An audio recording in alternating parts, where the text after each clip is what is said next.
You go back and you look throughout Meghan Markle's entire career. She never wanted people to know that she was Black. She never wore that on her sleeve. She never spoke about her Blackness.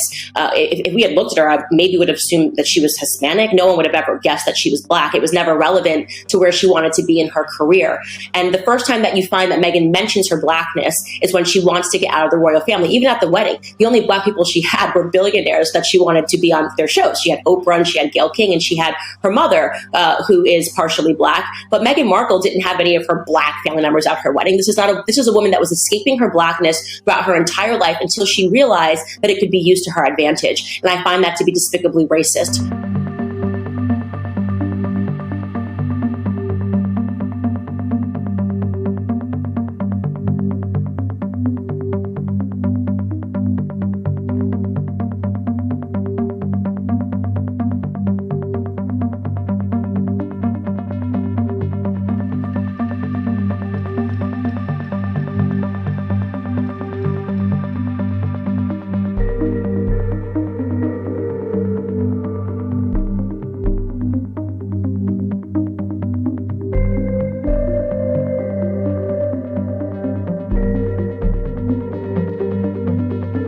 Harry's big lie, the tallest tale of the lot and the most damaging, is of course the claim that he and Meghan never accused the royal family of racism.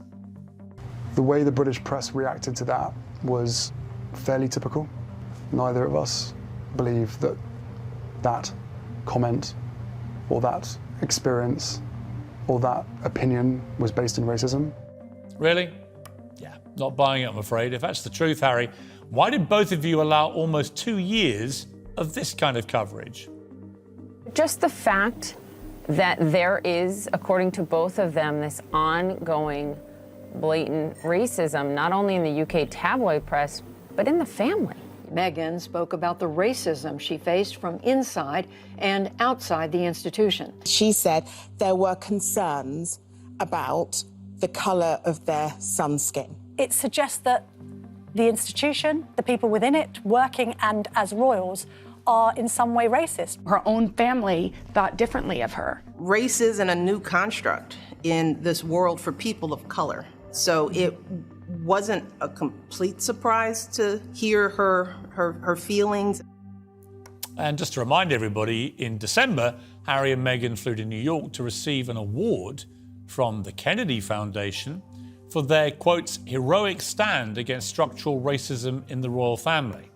Think about that for a moment. An award for something they now say they never said. There was no racism. It was the evil British press that made it all up. Well, the inference of those comments to Oprah Winfrey was crystal clear. I'll play the clip again in a moment. The result was emphatic and predictable. Harry and Meghan could have put a stop to this racism charge at any moment in the last 2 years. All it would have taken was a short statement to clarify that's not what they meant, or a few seconds of reflection in any one of their many hours of podcasts, documentaries, and multiple television interviews. But they didn't, did they? They let the whole world believe the royals were racist. And now they say that's not what we meant.